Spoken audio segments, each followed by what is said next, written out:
Hello everyone, welcome to the Zorawar classes. आपका बहुत बहुत स्वागत है जोरावर क्लासेस पर। और आज हम अपने नेक्स्ट 10 क्वेश्चंस करेंगे। वही हमारी मिक्सअप सीरीज है, ऑल इन वन सीरीज है। इसमें आपको हर टॉपिक पे अलग अलग टॉपिक्स पे क्वेश्चंस मिलेंगे, ठीक है। और इससे पहले एक नंबर नोट कर लीजिए, 8638008832, ठीक है। This is the WhatsApp number of Zorawar classes. आप यहाँ पर अपना नाम लिखकर व्हाट्सएप पर मैसेज कर सकते हैं, आपको ऐड कर लिया जाएगा बाय अंकित सर। और ये मतलब उन बच्चों के लिए बताती हूँ मैं डेली जो नए जुड़ते हैं, ठीक है। जो पुराने बच्चे हैं उनको तो पता ही है। चलिए स्टार्ट करते हैं आज के क्वेश्चंस।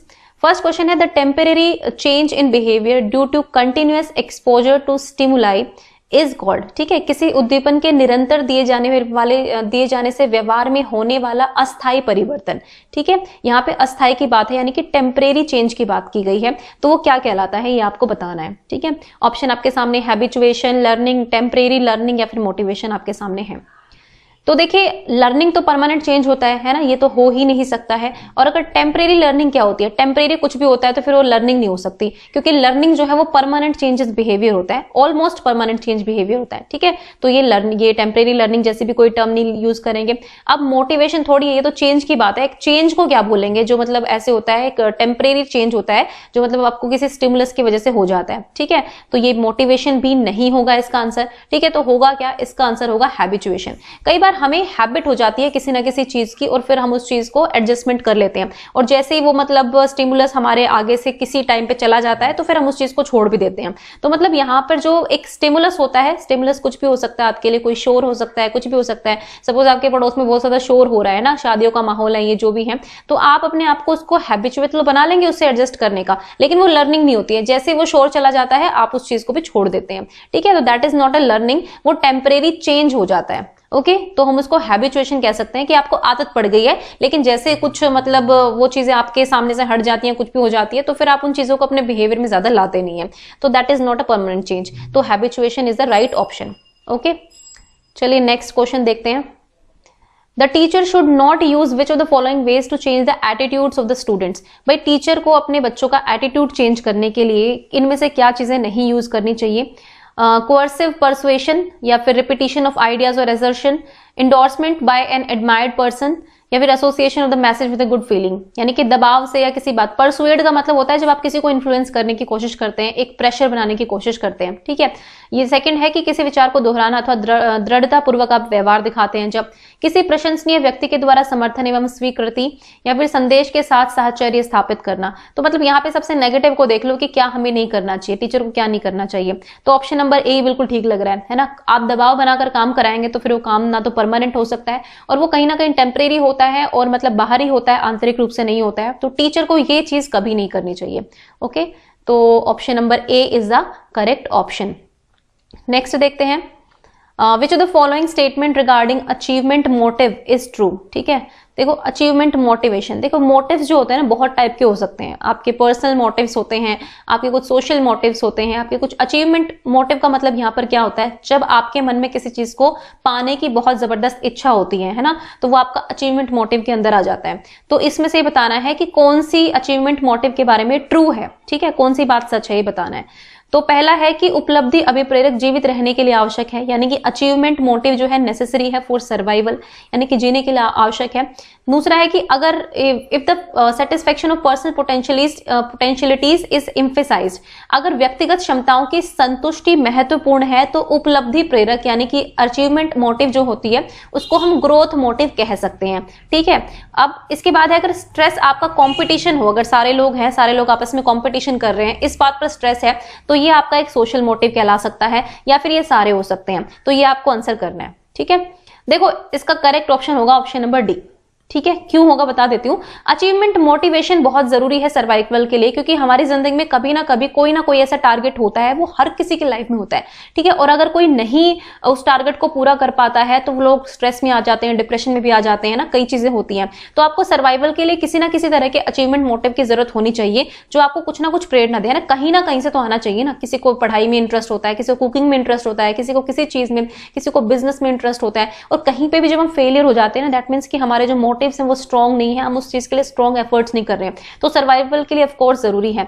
ठीक है, अगर हम बात करें कि पर्सनल पोटेंशियल, जब हम पर्सनल चीजों पर, व्यक्तिगत क्षमताओं पर जोर देते हैं तो वो हमारी ग्रोथ मोटिव हो सकते हैं ना, हमारी ग्रोथ के लिए वो करते हैं, हमारी पर्सनल ग्रोथ के लिए हमें प्रेरणा देते हैं, तो ये भी सही हो सकता है। और देखो जब कंपटीशन, जो ये सोशल मोटिव होते हैं ना, ये जब आप इंटरैक्ट करते हैं किसी और के साथ, है ना, कंपटीशन हो सकता है, सपोज एक रनिंग है, एक मैराथन होती है, जो नॉर्मल एक मैराथन होती है जो सब लोग भागते हैं, है ना, वहां पे एक आपको सोशल मोटिव आता है कि ठीक है भाई सबके साथ इंटरैक्ट करना है और फिर आपको अचीवमेंट का टारगेट है, तो वो एक सोशल मोटिव कहला सकता है। ठीक है, तो ये सारे ऑप्शन ही करेक्ट होंगे, कोई भी इनमें से गलत नहीं होगा। ओके, नेक्स्ट है during 6 to 10 years children start taking interest in, जो 6 से 10 साल तक का बच्चा होता है वो कहां पर इंटरेस्ट लेना स्टार्ट कर देता है, धर्म में, मानव शरीर में, यौन संबंधों में या फिर विद्यालय में। ठीक है, तो भाई ये वाले सी ऑप्शन तो होता ही नहीं है, इस टाइम पे बिल्कुल दबा रहती है, ये चीज उभर कर नहीं आती है।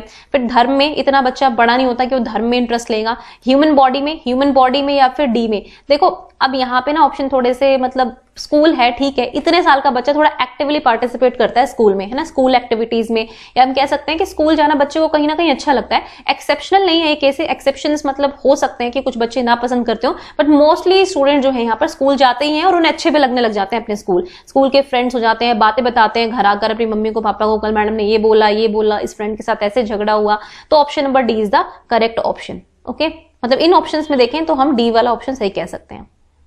नेक्स्ट है which theory believes that human mind is like an iceberg mostly hidden and has 3 levels of consciousness, है ना, सब कॉन्शियसनेस और इन सब चीजों की बात किसने करी है, तो ये थोड़ा आसान क्वेश्चन, आई होप कि आपको पता होगा, है ना। ये केवी में एग्जैक्टली तो सिलेबस में नहीं है ये क्वेश्चन, लेकिन मतलब ठीक है अगर पूछा जाए तो पूछा जा सकता है ना, अगर थ्योरीज हैं तो आप पढ़ सकते हैं। Trade theory, type of theory, ये टाइप थ्योरी तो कुछ है नहीं, ठीक है, ट्रेड थ्योरी होती है लेकिन ये ट्रेड थ्योरी भी नहीं है।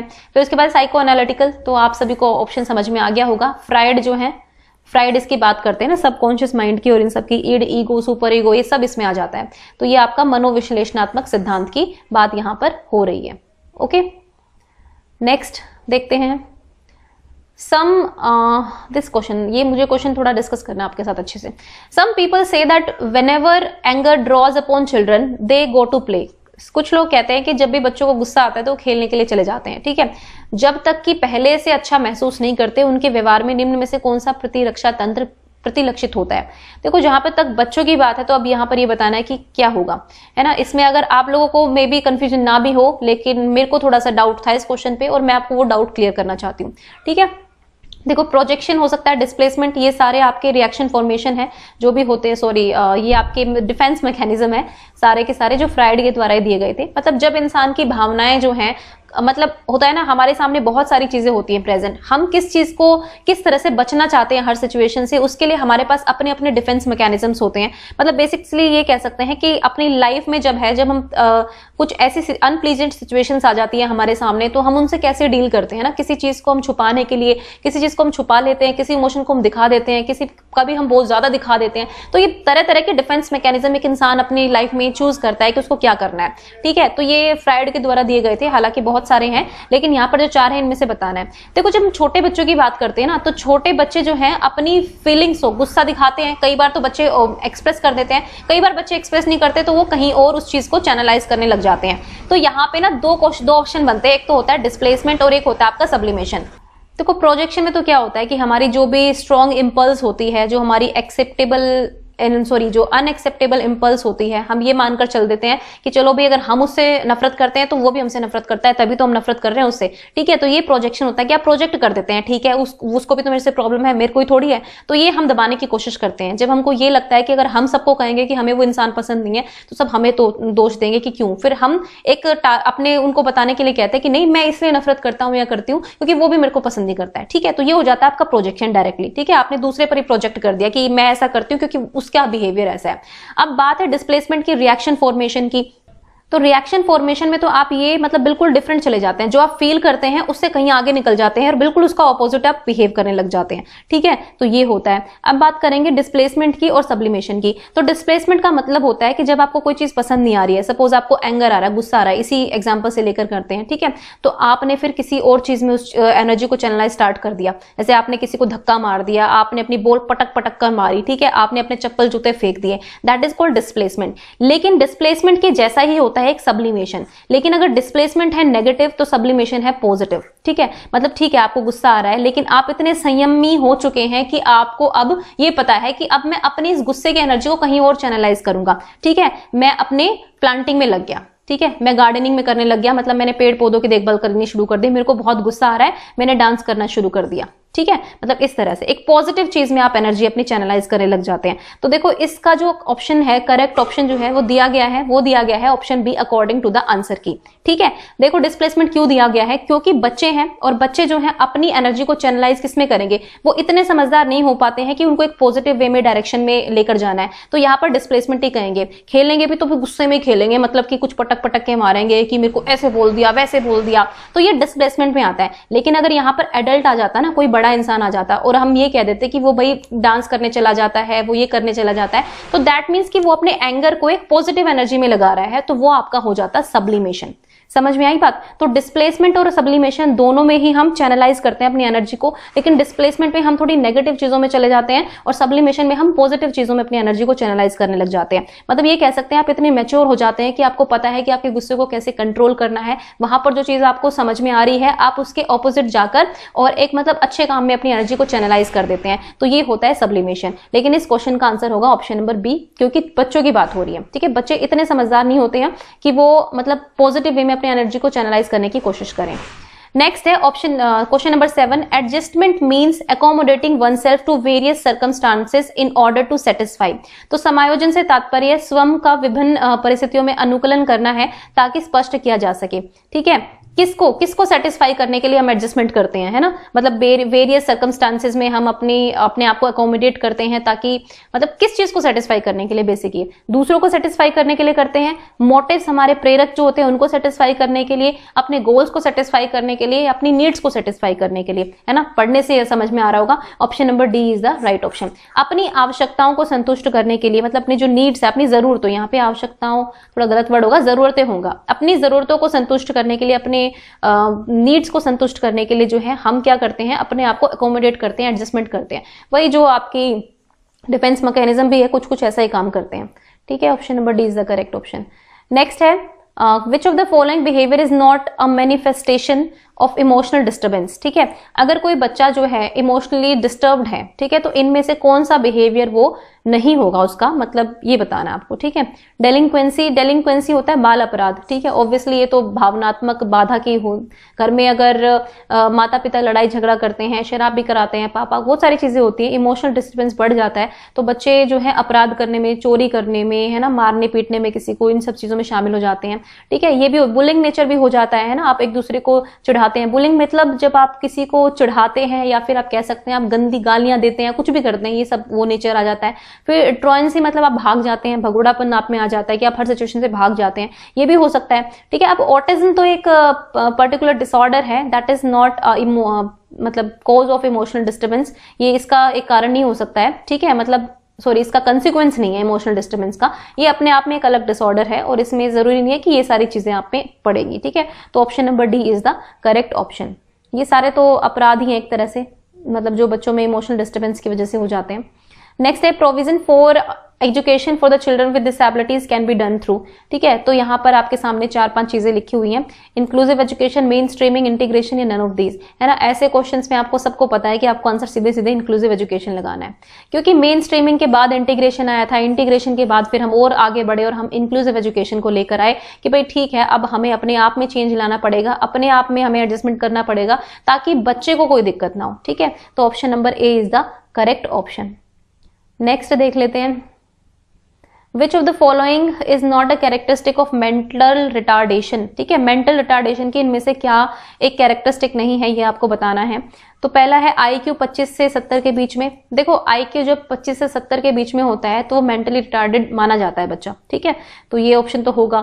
अब learning in a slow pace, मतलब इनकी जो लर्निंग होती है वो स्लोली होती है, बहुत धीरे से सीखते हैं और मतलब डेली रूटीन पे एक्टिविटीज करने के काबिल नहीं रह पाते हैं। या फिर poor adaptation with the environment के साथ अनुकूलन में इनका पुअर वो होता है, कठिनाई होती है ना, एडजस्टमेंट करने में, अडेप्टेशन करने में।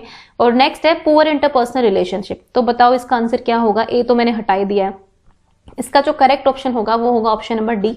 ठीक है भाई, एक मेंटली रिटार्डेड बच्चा जो होता है उसको लर्निंग में प्रॉब्लम्स आती है ना, लर्निंग डिफिकल्टीज बहुत ज्यादा हो जाती हैं, धीरे से सीखता है, एक्टिविटीज में मन नहीं लगता है, डेली रूटीन एक्टिविटीज में ध्यान नहीं लगता है, कंसंट्रेशन पावर नहीं होती है, और उसको जो भी अडेप्टेशन की प्रोसेस हम स्कूल में भी सिखाते हैं ना, एनवायरमेंट के साथ हम कैसे समायोजन करना है, तो वो चीजें भी बच्चा नहीं समझ पाता है। लेकिन इसका मतलब ये नहीं है कि उसकी इंटरपर्सनल स्किल्स रिलेशन जो है पुअर होंगे, उसकी बॉन्डिंग हो सकता है किसी किसी से बहुत अच्छी हो, मम्मी से बहुत अच्छी हो, पापा से बहुत अच्छी हो, पढ़ने में तो थोड़ी सी दिक्कत आ रही है, लर्निंग में तो प्रॉब्लम है उसको, लेकिन ऐसा थोड़ी है। और ये जो है आपका ये इंटेलिजेंस IQ है ना, जो ये बेसिकली आपका वही है कि आपकी कॉग्निटिव एबिलिटीज पर ज्यादा डिपेंड करता है, आपकी इंटेलेक्चुअल एबिलिटीज पर डिपेंड करता है, इसका इमोशंस से ज्यादा कोई कनेक्शन नहीं होता है। तो poor interpersonal skill, interpersonal relations इसका आंसर नहीं हो, मतलब आंसर होगा लेकिन ये नहीं होती है इसकी मेंटल रिटार्डेशन की कैरेक्टरिस्टिक्स। ठीक है, तो option number D is the correct option.